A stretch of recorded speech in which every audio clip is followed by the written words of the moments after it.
Hello दोस्तों, मैं अपने चैनल हिंदी भाषा देश की आशा पर आप सभी का स्वागत करती हूँ। हम पढ़ रहे हैं हिंदी व्याकरण। क्या पढ़ रहे हैं? हिंदी व्याकरण। हिंदी व्याकरण में हमारे 9 क्लासें हो चुकी हैं। अब हम पढ़ेंगे 10वीं का क्लास अव्यय। क्या पढ़ेंगे? अव्यय। अव्यय किसे कहते हैं, अव्यय के कितने भाग होते हैं, अव्यय के उदाहरण, अव्यय पे कुछ प्रश्न आदि सब देखेंगे। इसी तरह से हम स्टार्ट करते हैं। क्या स्टार्ट करेंगे? अव्यय। क्या? अव्यय। तो स्टार्ट करते हैं। संज्ञा या सर्वनाम क्रिया और विशेषण शब्दों में लिंग, वचन, कारक के अनुसार परिवर्तन होता है। संज्ञा, सर्वनाम, क्रिया, विशेषण शब्दों में लिंग, वचन और कारक के अनुसार परिवर्तन होता है। इसलिए संज्ञा, सर्वनाम, विशेषण और क्रिया विकारी शब्द हैं। कैसे शब्द हैं? विकारी शब्द हैं।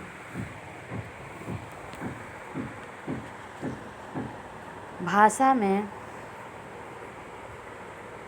कुछ शब्द ऐसे भी होते हैं जिनमें कभी कोई परिवर्तन नहीं होता। कुछ शब्द ऐसे होते हैं जिनमें कभी भी कोई परिवर्तन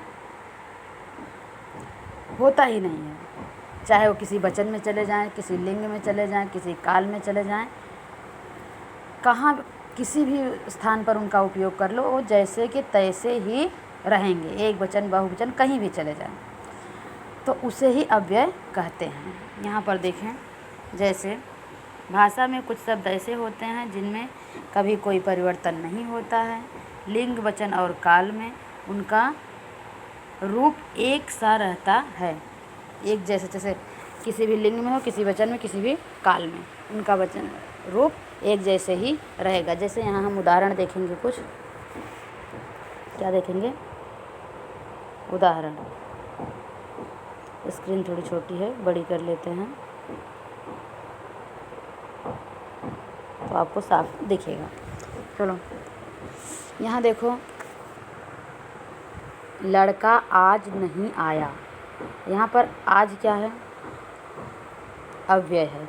अब लड़की आज नहीं आई, किसान आज नहीं आया, लड़कियाँ आज नहीं आई।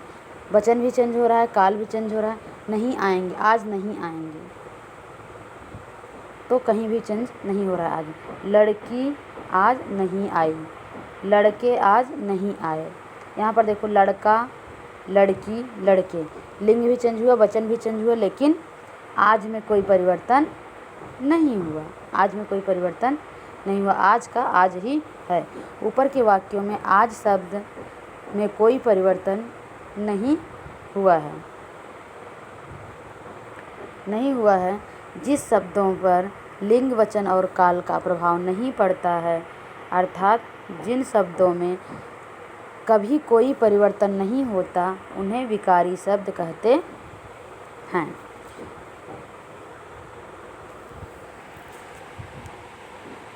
और एक उदाहरण हम देते हैं यहाँ पर आपको। जैसे देखो, विकारी, व्यय, जिसका खर्च होता है उसे विकारी शब्द कहते हैं। जिसका खर्च नहीं होता है उसे अविकारी कहते हैं। व्यय, अव्यय। व्यय मतलब खर्च, अव्यय मतलब खर्च नहीं होना।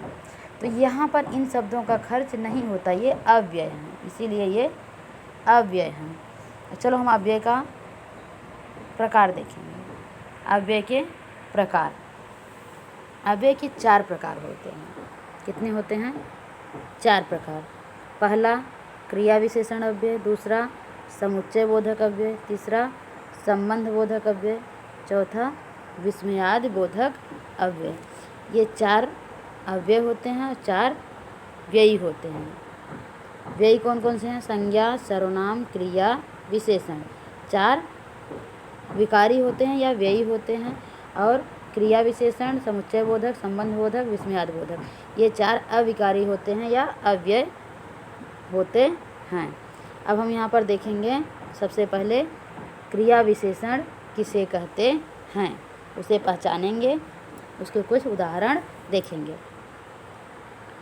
जैसे देखो, वह धीरे धीरे चलता है। कैसे चलता है? धीरे धीरे, जो क्रिया की विशेषता बता रहा है उसे क्रिया विशेषण अव्यय कहते हैं। जैसे वो चलता तो है, वह चल तो रहा है, बट कैसे चल रहा है? धीरे धीरे चल रहा है। तो चलना क्रिया है और उसकी विशेषता बता रहा है। कैसे चल रहा है? धीरे धीरे चल रहा है। हम खा पी कर आगे बढ़े। हम खा पी कर आगे बढ़े। हम कहाँ बढ़े हैं? आगे बढ़े हैं, पीछे नहीं बढ़े हैं। ये बढ़ने की विशेषता है। बढ़ रहे हैं हम, बट कहाँ बढ़ रहे हैं? आगे बढ़ रहे हैं या पीछे बढ़ रहे हैं? आगे बढ़ रहे हैं। इन वाक्यों में धीरे धीरे और आगे शब्द अपनी अपनी क्रिया की विशेषता बताते हैं, इसलिए ये क्रिया विशेषण अव्यय हैं। क्रिया की रीत, क्रिया का स्थान, क्रिया का काल और क्रिया का परिणाम बताने वाले शब्द क्रिया विशेषण अव्यय कहलाते हैं। 3 चीज़ ध्यान रखो, रीत, स्थान और परिणाम। क्रिया से क्या परिणाम हो रहा है, क्रिया की रीत कैसी है, जैसे धीरे, तेज, ये क्या है? रीतियाँ हैं। और स्थान, आगे पीछे, ऊपर नीचे, ये भी क्या है? एक स्थान है। इसी तरह से हम कुछ उदाहरण देखेंगे। जैसे देखो, कुछ क्रिया विशेषण अव्ययों का परिचय। क्रिया विशेषण क्रिया की रीत बताने वाले अव्यय तेज, धीरे, धीरे, अचानक, एकाएक, ये सब क्या हैं? रीति है। क्रिया का स्थान बताने वाले, इनका उदाहरण देख लो, भीतर, ऊपर, नीचे, यहाँ, वहाँ, इधर, उधर आदि। ये स्थान बता रहे हैं ना। भीतर है, ऊपर है, नीचे है, अंदर है, बाहर है, इधर है, उधर है, यहाँ है, वहाँ है, ये सब क्या हैं? स्थान के उदाहरण हैं। अब हम अगला देखेंगे, क्रिया विशेषण के 2 उदाहरण देखें। तीसरा देखो, क्रिया का काल बताने वाले अव्यय कौन से होते हैं? जैसे देखो, काल मतलब होता है समय। काल मतलब होता है समय। कल, देर से, जल्दी, प्रायः, कभी कभी, अब, अभी, अभी, आ, तक आदि, ये सब क्या हैं? काल बता रहे हैं। कल, देर से, जल्दी, प्रायः, कभी कभी, अब, अभी, अभी तक, ये सब क्या है? समय बता रहे हैं। क्या बता रहे हैं? समय बता रहे हैं। इसे क्या कहेंगे? काल, क्रिया का काल बताने वाले अव्यय। चौथा है क्रिया का परिणाम बताने वाले अव्यय। परिणाम, उसका परिणाम क्या है? अधिक, ज़्यादा, कॉफ़ी, बहुत, थोड़ा, पर्याप्त आदि, ये सब क्या है? उनका परिणाम बता रहे हैं। क्रिया के परिणाम बता रहे हैं। अभी तक हम क्या देखे? अव्यय के पहले प्रकार को देखा। पहला प्रकार क्या था? क्रिया विशेषण अव्यय। अब हम दूसरा प्रकार देखेंगे। दूसरा प्रकार क्या है? समुच्चय बोधक अव्यय। अब समुच्चय बोधक अव्यय किसे कहते हैं? तुम मेरी मदद कर सको तो बड़ा उपकार होगा। तो यहाँ समुच्चय, 2 सेंटेंस को का समुच्चय कर रहा है। ठेकेदार और उच्च अधिकारी की ईमानदारी का समाचार चारों ओर फैल गया। समुच्चय मतलब साथ में, समुच्चय मतलब साथ में। यहाँ पर 2 क्रियाओं को साथ में बताया जा रहा है। ऊपर के वाक्यों में रेखांकित शब्द 2 स्वतंत्र वाक्यों या 2 शब्दों को जोड़ने का कार्य करते हैं। ये समुच्चय बोधक अव्यय हैं। जहाँ पर 2 सेंटेंस एक साथ आए, बीच में जोड़ने वाला शब्द रहे तो उसे क्या कहेंगे? समुच्चय बोधक अव्यय। दो स्वतंत्र वाक्यों या शब्दों को जोड़ने वाले अव्यय को समुच्चय बोधक अव्यय कहते हैं। कुछ समुच्चय बोधक अव्यय किंतु, लेकिन, बल्कि, फिर भी, क्योंकि, इसलिए, या, नहीं, तो, वरना आदि, ये सब क्या हैं? समुच्चय बोधक अव्यय के उदाहरण हैं। हम देखेंगे अब तीसरा संबंध बोधक अव्यय। मैं मित्र के साथ घूमने गया। के, का, की, के से संबंध पता चलता है। मैं किसके साथ? मित्र के साथ। गौरा के कान कमल की पंखुड़ियों की भांति, संबंध हो गया। ऊपर के वाक्यों में साथ शब्द मित्र से संबंध जोड़ता है, भांत शब्द कान का संबंध पंखुड़ियों से जोड़ता है। इस प्रकार रेखांकित शब्द एक स्थान या सर्वनाम का संबंध दूसरी संज्ञा या सर्वनाम से जोड़ते हैं। ये संबंधवाचक सर्वनाम हैं। क्या हैं? संबंधवाचक सर्वनाम हैं। जो संबंधवाचक अव्यय हैं। संबंधवाचक अव्यय के पहले के, की, के अथवा की प्रत्यय लगता है, जैसे के साथ, के सामने, की भांत, के आगे आदि। ये सब क्या हैं? संबंधवाचक सर्वनाम के उदाहरण हैं, जिनके द्वारा हम संबंधवाचक सर्वनाम को पहचान सकते हैं।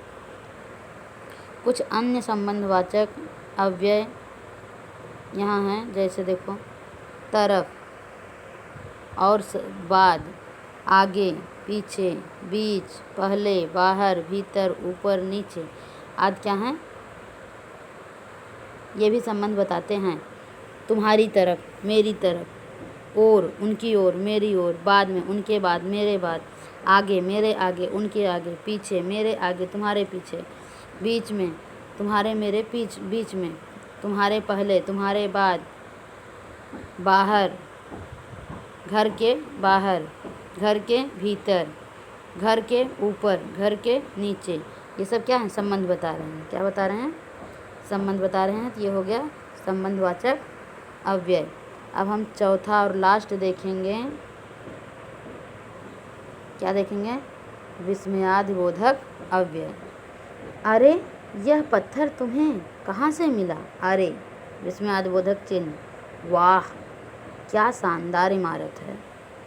तो ऊपर दिए गए वाक्यों में अरे और वाह शब्द विस्मयादिबोधक अव्यय हैं। मतलब जो शब्द सुनकर हम विस्मित हो जाएं, जो शब्द सुनकर हम विस्मित हो जाएं, ऐसे शब्दों को क्या कहते हैं? विस्मयादिबोधक शब्द कहते हैं। इनमें विस्मय, आश्चर्य और प्रशंसा के भाव व्यक्त हुए हैं। विस्मय, प्रशंसा, घृणा, प्रेम, शोक, चेतना आदि भावों को प्रकट करने वाले अव्ययों को विस्मयादिबोधक अव्यय कहते हैं। कुछ अन्य विस्मयादिबोधक अव्यय देख लो। हाय, हे राम, ओफ, राम राम, धत, शाबाश, बाप रे आदि। ये सब क्या हैं? विस्मयादिबोधक अव्यय हैं। अब इनके आधार पर हम थोड़ा सा कृतियाँ देख लें, अर्थात इनके थोड़े से प्रश्न उत्तर भी देख लें। निम्नलिखित वाक्यों में से अव्यय शब्द छांटकर उसके उत्तर लिखो। मैंने आदर पाया और निरादर भी। मैंने आदर पाया और निरादर भी, ये कौन सा होगा? समुच्चयवाद बोधक। क्या होगा? और क्या है? समुच्चय बोधक अव्यय है। रथ एक हरे भरे खेत के सामने आकर रुक गया। के, संबंध सूचक अव्यय। क्या? के सामने क्या है? संबंध बोधक अव्यय। जब मनुष्य जंगली था, जब समय बता रहा है, तो क्या हो जाएगा? यह क्रिया विशेषण अव्यय। क्या हो जाएगा? जब क्रिया विशेषण अव्यय। अगला, अच्छा तुम मेरी बात मानोगे? अच्छा विस्मयादिबोधक है। क्या है? विस्मयादिबोधक अव्यय है। यहाँ पर हमने अव्यय की विशेषता, अव्यय की परिभाषा, अव्यय के प्रकार, उदाहरण आदि सब देखा। हमारे वीडियो को लाइक और सब्सक्राइब करें ऐसे ही और वीडियो को पाने के लिए। धन्यवाद। जल्द ही हम अगला वीडियो लेकर आपके सामने प्रस्तुत होंगे।